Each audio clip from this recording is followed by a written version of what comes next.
Okay, well, let's move on to Ukraine, and we've got a little summary here to bring people up to speed. This is going back to Thursday last week. The Express getting very excited because it's talking about Russia mobilising 500,000 soldiers. What I think has become clear to the West is that the Russians have certainly mobilised a very large number of their military. Some people are talking of figures of 700,000, and these are not untrained new conscripts. These are trained soldiers who've had previous training. So at the moment, it's very clear that Russia is not playing games over Ukraine. Against that background, we just remind people about Boris Johnson off on his own. Nobody knew who was controlling him when he went to Ukraine, and he's calling for fighter jets, although it's looking increasingly unlikely that the US or anybody else is going to be providing F-16s to Ukraine, because the only end for those planes supplied will be that they will be shot down. But here's the brutal reality of the fact that we don't really have any form of defence anymore. So the Mail here, artillery regiments run out of artillery. British Army is stripped of heavy guns after Defence Chief pledged to give 30 working AS-90s to Ukraine. So we're now in the position where the military is simply being given away, what's left of it, to Ukraine. We don't have the weapons to fight. And there is some pushback amongst senior military people, but I would say to them, most of you are the people that allowed the armed forces to be decimated over the previous 10, 15, 20 years. So it's all a bit late. But this is the reality. Meanwhile, what is the British Army excited about? Well, apparently mental health. There's no fighting going on, but apparently we've got huge problems with mental health in the armed forces. So the Ministry of Defence pushing out these tweets. And the other ongoing big issue is, never mind, we haven't got any more, we haven't got enough guns. We're desperately worried about the LGBTQ++ agenda, and can we keep up to date with that? So against that background, what's happening? Well, this is the big boast that came out over the last few days, that we've got 9 nations with no experience of the reality of war in Ukraine, training young Ukrainians for the slaughter. Come back to the Twitter posts of the Ministry of Defence. We've got Defence Secretary Ben Wallace with Australian Richard Marles, and they went to see Australian defence personnel who are apparently in UK training young soldiers. And of course, you've covered that on the news as well. So plenty of tweets coming about. Australia is the latest nation to join the UK-led training programme to train Ukrainian recruits on UK soil. Lots of glamour pictures, but this was the image that I really found offensive. Here are the mates wandering along the streets. If they were holding hands, they would, of course, completed the full LGBT agenda. But I wanted to put the real headline in. I just felt this is really what we should be talking about. What was the dialogue? Well, of course it wasn't, but so we gave these innocent young Ukrainians a few weeks basic training, and they're all slaughtered on the front a few weeks later. It's great fun, Richard, I must say. The cynicism of these two men parading, having fun while they send these young Ukrainians to their death, I find utterly appalling and offensive. And of course, they're smiling while they do it. So here's the Ministry of Defence in UK pushing out the propaganda as usual. And if we look down at the bottom of this intelligence update, it says, while multiple alternative cross-country supply routes remain available to Ukrainian forces, Bakhmut is increasingly isolated. So this is described as though the Russians are having great trouble dealing with the Ukrainians. But the reality is that Zelensky's poured thousands of Ukrainian troops into the strategic position of Bakhmut, and they have been killed in their thousands. And the city is effectively encircled by Russia, as we're going to see. So if we bring in this, the first thing to say is that the casualty rate for many of the units in Bakhmut is 80%. And of course, the majority of them dead by shelling, and a very large number of them young recruits supposedly trained by the UK. But if we have a look at Bakhmut and put it into context, the brown reddish area on the right of that picture is showing the area controlled by Russia and the advance to the west, the pinnacle there heading out to the northwest. And Bakhmut is effectively encircled. And the key thing which has happened over the last few days is that the Russians have now also taken control of the western highways into Bakhmut.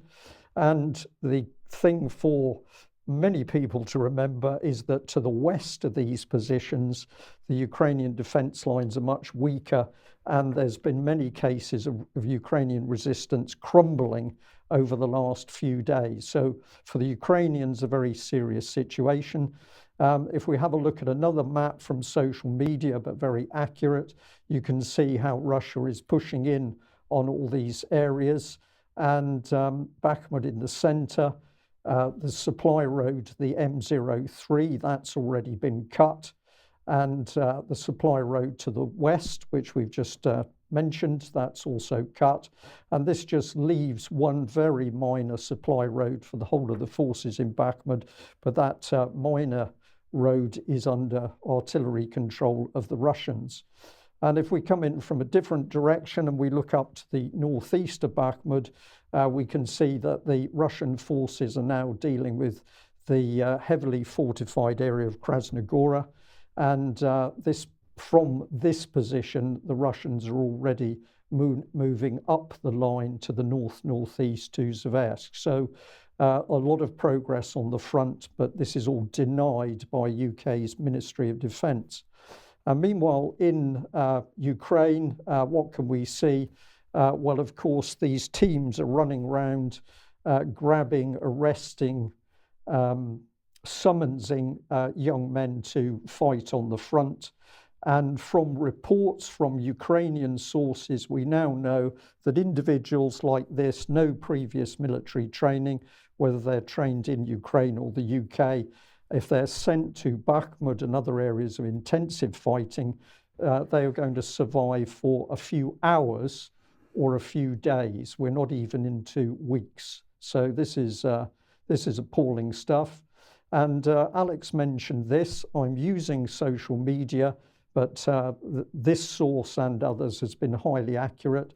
So this is the report that the armed forces of Ukraine have lost 157,000 dead, probably including 2,500 mercenaries, against the reality of Russian losses of about 18,500. And if we look at reports for Bakhmut, 1,500 Ukrainians lost over the past 4 days just in Bakhmut itself. And this was also a report that was made apparently between Zaluzhny and the Americans, where it was admitted that 257,000 Ukrainian soldiers had died. Now, Colonel Douglas Macgregor, American colonel, has been making very accurate reports on what's happening. And this is the lie. The UK Ministry of Defence and the BBC continually say Ukraine's had minimal casualties and the Russian casualties have been huge. But the opposite is true. Ukraine's dead statistic is somewhere between 157,000 and 257,000. So if you grab a figure and you take 200,000, you're probably somewhere close. So against that horrific reality, let's have a look at how British politicians, former politicians and ministers speak about the conflict. Just checking with you there, Sir Gerald, are you suggesting boots on the ground? I think that is something that we now have to consider, Kay. Yes, I do. I feel that certainly if you were to put a NATO force in there, that would be NATO versus Russia. But Russia is the guilty party here. Russia has invaded another sovereign state.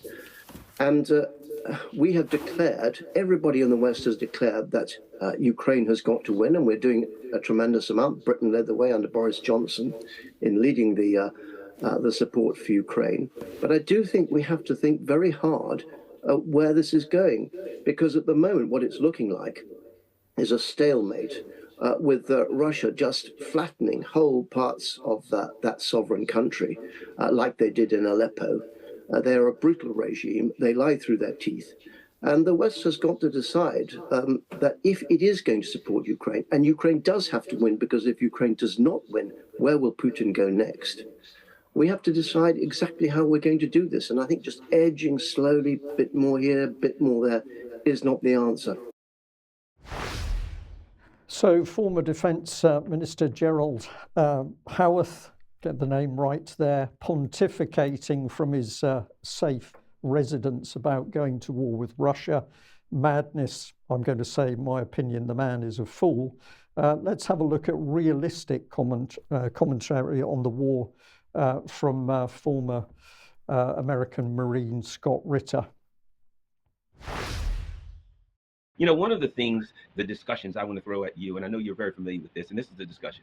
Oh my gosh, NATO wants to jump in. NATO wants to put troops on the ground. NATO wants to, and I looked and I'm like, well, the Russians got a lot of guys there, and they're like building up their military to 1.5 million people here. Like they're preparing to be able to defend their border with massive numbers. And NATO, the more I read about the UK and Germany, what I see is that NATO's military has like dwindled away to barely a shell of what it was in the 80s. So is NATO in a position physically, militarily, to get involved in a conflict on the Russian border, Scott Ritter? No, not at all. Zero potential, zero capability, zero sustainability. They're not trained properly. They're not equipped properly. They don't have the logistics capabilities. Simply put, it would be like leading lambs to a slaughter. The British can sit there and, there's the old saying that if somebody speaks to you in a British accent, they have to be correct just because they sound correct. So, we can get the British general, I say, old chap, the British army will, of course, fall in well-disciplined lines and advance forward smartly, and you'll all die because there is no British army anymore. It's literally a joke. The American military, better trained, better equipped, no sustainability. That's what people have to understand, that, an army brigade by itself, is not capable of fighting the Russian army. And the Russians have an army. This is not the 200,000 peacetime contingent that initiated the special military operation. We're nearly a year into this. Russia has mobilized not just reservists, but also its defense industry and, frankly speaking, the nation. A military tends to do better when they have support of the people behind them. And I think we can say unequivocally that the Russian people are solidly behind this effort, which gives political leadership a lot more flexibility. You see, if you're trying to fake out a population by winning a quick and easy war, and then the quick and easy war doesn't turn out to be quick and easy, bad things can happen at home. Right now, the Russians, notice who's talking about the clock, who keeps pointing to the calendar. Everybody but the Russians. You haven't seen the Russians point to the calendar once. They haven't told you anything about their timelines. All they say is, we have our stated objectives of demilitarization and denazification, and those remain the same. Everybody else says, Russia needs a quick fix. Russia has to go now. Russia has to do. Russia doesn't have to do anything except win, which is what they're doing. So, Alex, when you put those two video clips together, we've got one appalling, and I'm going to say ignorant man pontificating from the warmth and comfort, presumably, of his own home. And we've got the reality of a former Marine and intelligence officer. The Russians at the moment are controlling the battlefield, but nobody is calling for an end to the fighting. Fair comment, Brian. Sir Gerald Howarth was the junior minister at the Ministry of Defence when the Strategic Defence and Spending Review, SDSR 2010, came out, and it fell to him to explain why Britain had chopped its last two aircraft carriers, the Ark Royal and HMS Illustrious, and why it had scrapped its airborne detection platforms, the Nimrods, without which you cannot wage the kind of level of warfare that we would be involved in if we got into direct shooting with the Russians. You would need that broad sweep control of the oceans to bring your troops anywhere near Russia with any kind of safety. It's not just Scott Ritter, who I know is not everyone's cup of tea despite his accuracy, who is saying this. I met a J2, so an intelligence officer in Britain's NATO structure a couple of years ago, who said that Russia would wipe out all that the British Army could put on the battlefield in 5 minutes. And people might treat that with incredulity, but this is a very sober-minded man. That is known in such places as the Ministry of Defence and equivalent European capitals. Yeah. Okay, thank you for that. Well, we could discuss a lot more, but we better move on with today's news. Okay, if you like what the UK column does, you'd like to support us, please head over to community.ukcolumn.org, and your membership would be very welcome. You'd be welcome in the community, but please do also share. You can pick something up at the